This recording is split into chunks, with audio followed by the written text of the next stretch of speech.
Alrighty, let's talk about the Musko Naval Base. Now, the Musko Naval Base is going to be built from 1950 till 1969, and this is going to be in a completely underground naval base in Sweden. Okay, you can see the picture right here. This is a way of taking an entire navy and literally hiding it from the world. Okay, so it's going to be kept a secret throughout the Cold War. So Sweden and other countries that are aligned with Sweden can be using this naval base as a way of storing really whatever they need to do and have the Soviets have no way of knowing this is happening. Now, this is significant for a number of reasons. Number one is the geographic location of Sweden. Okay, you can go right up through the Baltic Sea and get directly to Russia fairly quick. And this is going to be something that the Soviets, again, have no way of knowing exists. Now, we next have to talk about a blue water navy. A blue water navy is just simply a vocab term. It is a maritime force capable of sustained operations across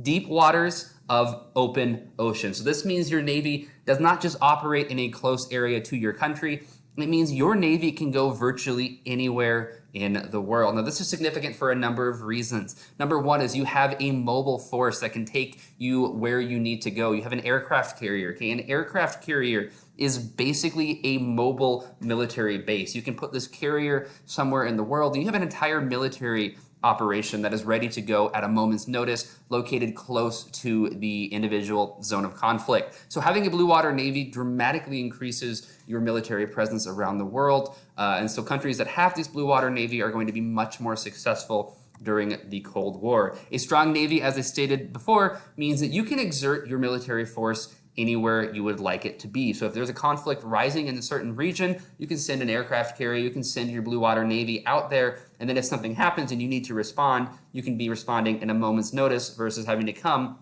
from the location of your country, which could be anywhere from a couple hours away to a full day travel away. Now, we've got to talk about the GIUK Gap. I believe that's how you're going to pronounce that one. This is simply the Greenland, Iceland, United Kingdom gap, as you can see right here on the map. Now, this is going to be a naval choke point in the North Atlantic. Now, it's important to understand that Russia right here has a real issue when it comes to the Navy. Okay, there's really not a good point for the Russians to get out. Yes, they do have some stuff on the Pacific side. However, that area of Russia is very remote. Now, you look right up here, they're going to have a couple different fleets that they can take out. They're going to have their Black Sea Fleet, but if they're going to get their Black Sea Fleet out, they've got to go through Istanbul, which is controlled by a NATO ally in Turkey. You've also got your Northern Fleet, okay, which cannot go up north because it's going to be ice. You cannot go through there. So the only way their Northern Fleet can go out is through the Norwegian Sea, right through there. And the Baltic Fleet, the same kind of thing, cannot get out, only through the Baltic Sea, going between, again, Sweden and Denmark, both NATO countries. And you can't really get out into the North Sea because you're going to get into this gap. Now, you can protect this gap and you can really keep the Russian and the Soviet military